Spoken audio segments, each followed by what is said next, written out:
Hi, thanks for joining us. The middle of the working week, our TNT program. A lot of different news stories to cover today.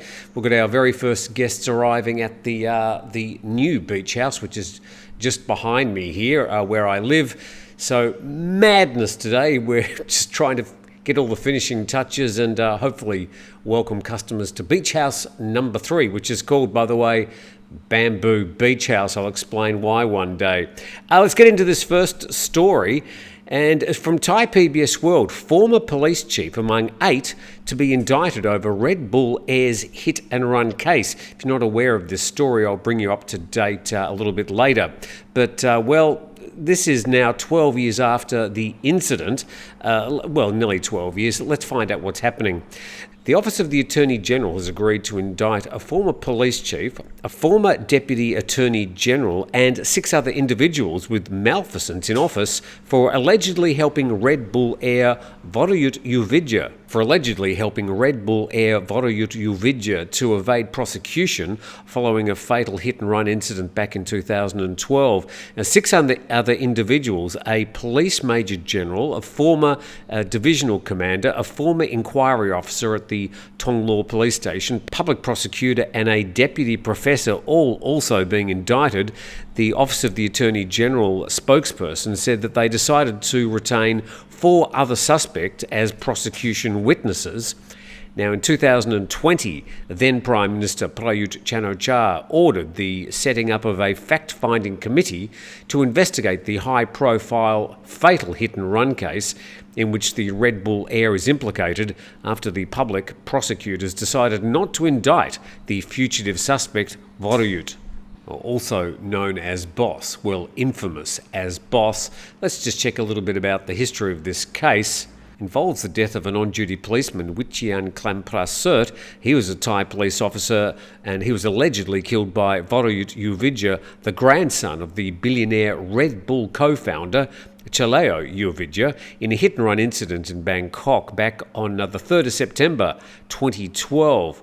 Boss was then 27. He was charged with speeding, fleeing the scene of an accident, and reckless driving causing death, but has never been arrested. The statute of limitations on the speeding charge expired in September 2013, and on the fleeing the scene of an accident back in 2017, all charges against him were dropped in July 2020. And the case is widely seen as an example of how the affluent in Thai society are able to escape the criminal justice system.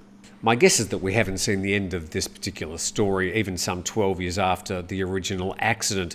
Boss living overseas, the police don't seem to be able to find him and nail him down for questioning. The media, from time to time, are very easily apparently able to locate him. Just in case you forgot exactly what he looked like, this is some shots from Boss from around about 5 or 6 years ago, and maybe even longer. He was 27 at the time. He's now around about 39. But that story continues as the legal ramifications on certain police members who were involved in prosecuting that case or not prosecuting that case still continues. Go to our next story now. We head to ThaiPBSWorld.com. Excessive PM 2.5 in 30 provinces, including Bangkok today. That's referring to yesterday. And without going into too much detail, PM 2.5 readings in 30 provinces, including 10 areas in and around Bangkok, exceeded the safe threshold of 37. But the situation is expected to improve from today until March the 5th, according to the Air Pollution Mitigation Centre. This is today's IQAir.com screenshot. The arrow there pointing to Bangkok, and indeed we've got some yellow areas, but still plenty of orange and red, which we'd consider dangerous. And then up in the north of Thailand, this is Chiang Mai, Chiang Rai, Lampung, other areas up there in the north, and they're certainly suffering a lot of PM 2.5 smoke, some big wildfires in the area, though apparently under control. There's still plenty of other plantation and other wildfires in the region which are causing a lot of the smoke.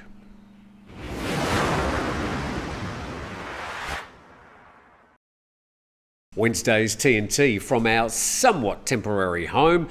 This is going to be where we'll be doing the program, but in coming days and weeks when I find some time, I'll try and make the background look a little bit better so you don't have to look at me all the time.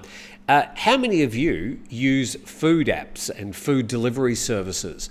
When I was living in Phuket, I used to use them often, but there's a bit of a battle royale for dominance in that food delivery sector, and this reported by financialnews.com, three-way battle for Thailand's food delivery dominance, and the three primary players, GrabFood, Lineman and Foodpanda, are constantly evolving to meet customer needs, and they're diversifying their offerings into things like grocery deliveries or setting up cloud kitchens.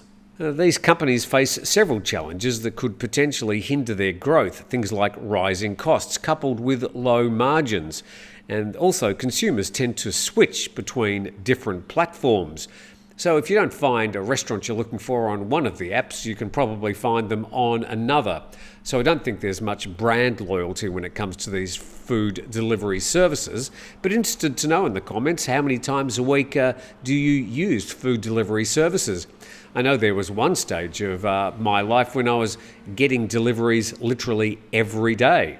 And while Grab currently enjoys market leadership, its rivals, Lineman and Foodpanda, aren't far behind, constantly innovating themselves and staying relevant amidst fierce competition from other players like Gojek, Robinhood, Lala Move, which offer similar services, adding even more dynamism to this fast-paced, ever-changing, complex yet exciting sector.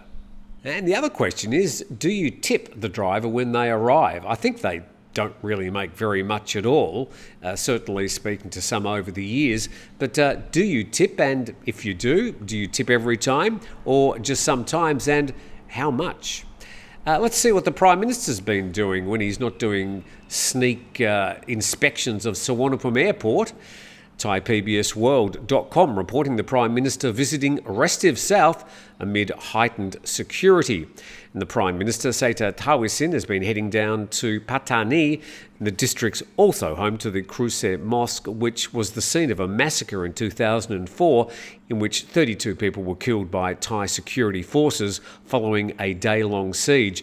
And the Prime Minister's scheduled to meet local people after praying at the provincial pillar. And this is his first visit to the southernmost province since taking office last year. And Srettha said his visits to the province, Narathiwat and Yala, will focus on tourism and economic development. But of course, those three provinces are also host to what we call the Southern Insurgency, and I'm sure his discussions will range beyond just tourism.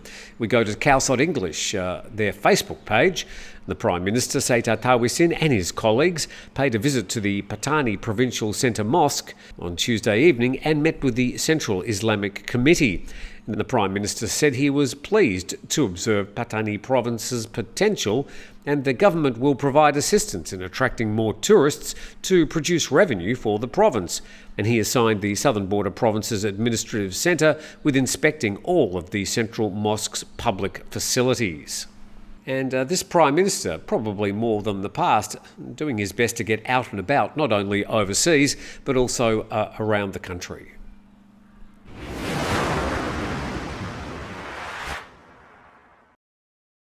And a big thumbs up to our sponsor, 5-Star Marine at 5starmarinephuket.com. Sean and his team taking, a lot of people, they're pretty fully booked at the moment, out onto Phangar Bay to the tens of islands. And there's also even more beaches, pristine beaches, where you'll really see the true southern Thailand. So I can highly recommend 5-Star Marine at 5starmarinephuket.com. Also, there's a link in the description of this video with a special deal for TNT viewers. Now, I've got some other visitors in Thailand at the moment. We go to nationthailand.com. Cobra Gold war exercises practice response to cyber and space threats. Well, there they all are. I think they're looking like they're ready to do more than just checking out cyber and space threats. Just looking at those tanks there in the background, I'm not really sure if they're going to be able to reach into space? Let's find out more.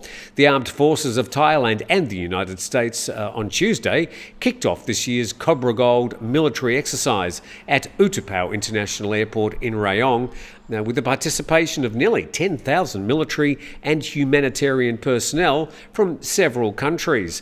And the 43rd Cobra Gold will feature joint military training exercises to promote readiness against many kinds of national and international threats, and that includes aerospace and cyber threats. And 7 nations are taking part this year: Thailand, United States, Singapore, Japan, Indonesia, South Korea and Malaysia. And the exercises will take place in the provinces of Lopburi, Chanthaburi and Sakao and Rayong. So the largest military exercises that Thailand gets involved in each year, currently taking place under the name of Cobra Gold. Now, when we think about elephants, we think about those majestic beasts gently walking through the forests and gathering the some 200 kilograms of food they need each day, or we may see them in a zoo, or we may see them in a sanctuary. A lot of people even ride elephant to this day, as a lot of people disapprove of that. But there are so many dimensions to this, and people look from outside the country and decide what they think should be done with Thailand's elephants. But for many people living inside the country, it's a different story. I'll put a link in the description to this particular story. It's quite long, but I'll go through some of the main points. And it's covered by telegraph.co.uk. They kill and play with their victims' bodies like dolls. The elephants terrorising Thailand. And it starts off with this story. It was a stone's throw from her garden on the edge of the forest where Bunri Pakti's husband died after his limbs were torn from his body in a savage attack.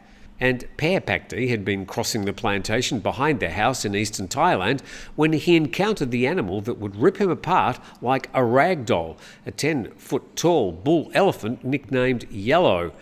And homemade mini explosives called ping-pong bombs bought at the roadside are one of the few defences helpless locals have against the marauding animals in this corner of Thailand, where repopulation efforts have carried unexpected outcomes.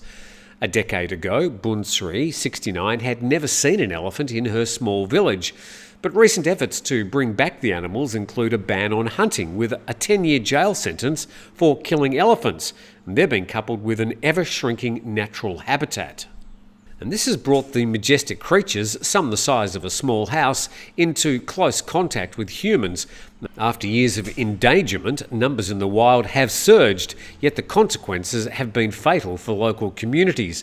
And figures vary, but the Eastern Elephant Education Centre has tracked 90 human fatalities in this luscious region since 2018.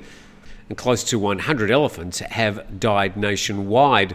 And Ms. Pakti says, in Thailand we see elephants as sacred, but after so much loss, I just don't know if humans and elephants can live together.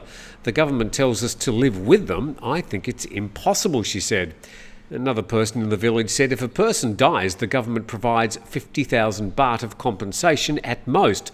But if a person kills an elephant, they're fined at least 200,000 baht and maybe prison. I don't think it's fair. There needs to be more balance.